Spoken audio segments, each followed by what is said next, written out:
आज press conference का मुद्दा जो है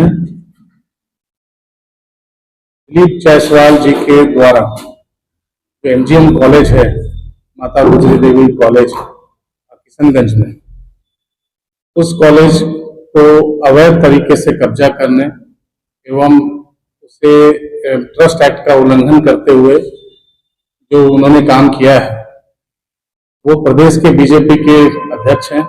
एक तरफ उनके शीर्ष नेतृत्व नेता कहते हैं ना खाऊंगा ना खाने दूंगा, और उनके बीजेपी के जो शीर्ष नेता यहाँ प्रदेश में है, उनके कारगुजारियों को हर पार्टी अनदेखा कर रही है। इतनी बड़े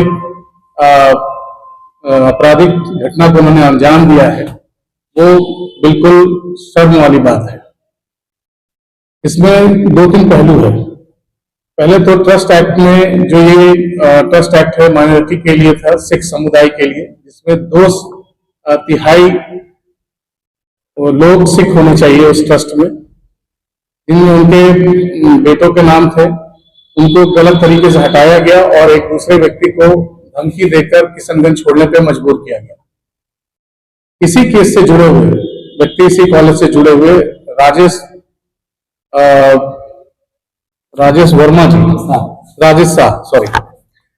शाह जी, जिनकी हत्या की साजिश में शामिल होने का आरोप है इनके ऊपर, और ये बीजेपी के आज शीर्ष नेतृत्व है प्रदेश में।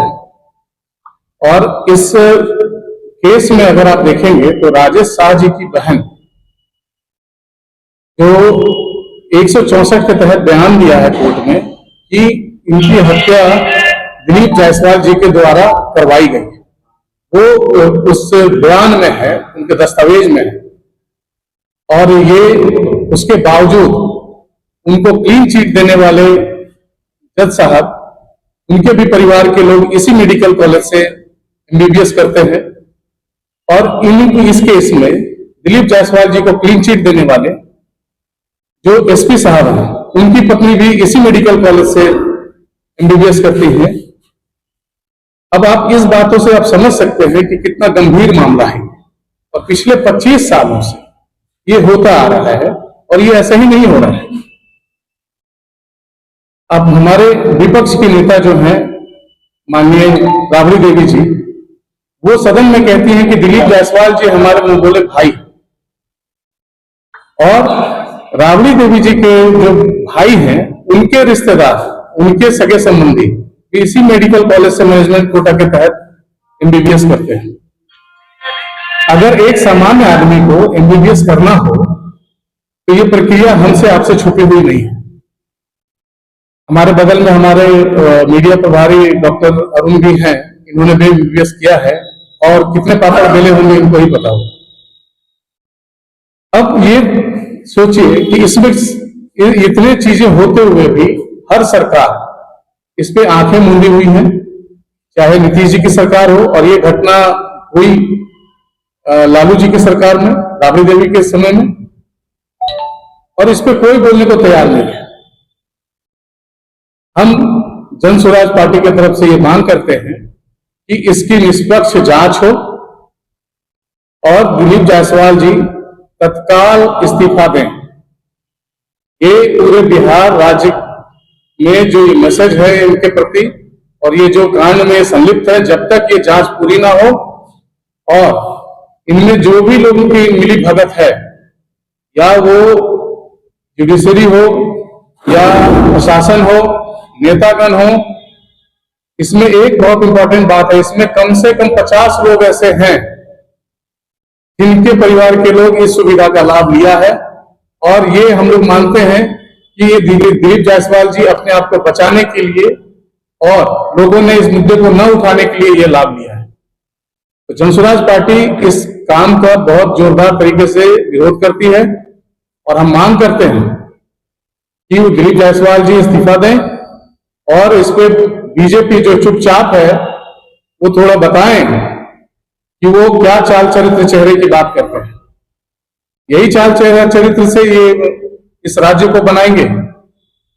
अभी इनके शीर्ष नेतृत्व तो और भी समय मांग रहे हैं कि हम अब आएंगे तो और बिहार को और डेवलप करेंगे।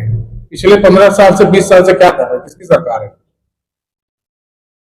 तो जब इनका शीर्ष नेतृत्व ऐसा है तो बाकी लोगों के बारे में बोलने की जरूरत नहीं है।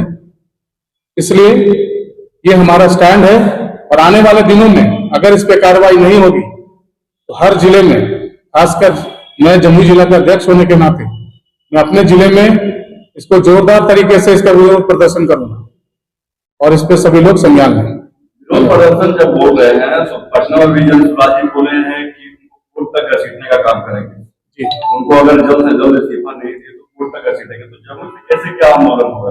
जमुई से हम लोगों को बताने का काम करेंगे, यहाँ पर भी लोगों को इस बात को लेकर जागरूक करने का काम करेंगे कि जब आपके एक पार्टी जो कहती है कि ना खाएंगे ना खाने देंगे, उस पार्टी का चाल चरित्र चेहरा क्या है? उनके जब प्रदेश के मुखिया ही हत्या के अपराध में अगर उनके ऊपर साजिश करने का अपराध हो और वो यहाँ गाइडलाइन दे रहे हो कि हम इस राज्य को सुशासन देंगे, तो कैसे सुशासन देना चाहते हैं? और जहां तक रही जनसुराज की बात, हमारे प्रदेश के नेतृत्व ने ऑलरेडी कहा है कि हम इस पे कानूनी कार्रवाई करने जा रहे हैं और इनके परिवार के न्याय के लिए हम लोग जो भी अंत तक जहां तक जाना पड़े उसमें हम लोग शामिल रहेंगे। अब जिला अध्यक्ष हैं, चुनाव के टाइम में इस तरह का जो कृत्य किया गया है के द्वारा, कैसे देखते हैं? क्या चुनावी मुद्दा कुछ बनेगा? देखिए, चुनाव के समय में तो बहुत सारे ऐसे मुद्दे निकल के आते हैं और ये मैं कहूंगा कि दुर्भाग्य वाली बात है कि ये जो बाकी की सरकारें पहले से थी, उन्होंने इसको इतने सालों तक जब उनके संज्ञान में था ये मामला, उसके बाद भी इसको इस तरीके से बिना जांच किए हुए और उनको और प्रमोट करते गए। आप समझिए इस बात को, कितना गंभीर मामला है। दिलीप जायसवाल जी उस कॉलेज में एक हेल्पर थे, हेल्पर होने के बाद वो क्लर्क बने और क्लर्क के बाद वो उस ट्रस्ट के मालिक हो जाते हैं। और समझिए कि ये छोटी मोटी बात नहीं है। और इस कॉलेज से जुड़े हुए एक आदमी की, व्यक्ति की हत्या हो जाती है, उसमें भी उनका नाम आता है। ऐसे बहुत सारे कॉलेजेस हैं, ऐसे बहुत सारी संस्थानें हैं जहां पर सत्ता में बैठे लोग या विपक्ष में बैठे लोगों का इसी तरीके से कब्जा है। ये तो बैठकर क्या लगता है दुरुपयोग किया जा रहा है तमाम चीजें? बिल्कुल बिल्कुल, ये तो सरासर दुरुपयोग है। आप लोग सत्ता में आएंगे तो क्या कार्रवाई करेंगे? सत्ता में आएंगे तो अगर ये जांच नहीं कराते हैं, हम बिल्कुल इसकी एकदम निष्पक्ष जांच कराएंगे और इसको अंतिम अंजाम तक पहुंचाएंगे। इसमें जो भी लोग संलिप्त हैं, जैसे हमने बताया किस तरीके से लोगों ने लाभ लेके इनको क्लीन चिट दिया है और ये अभी तक ठंडे बस्ते में है, तो इसके लिए जरूर हम लोग करेंगे।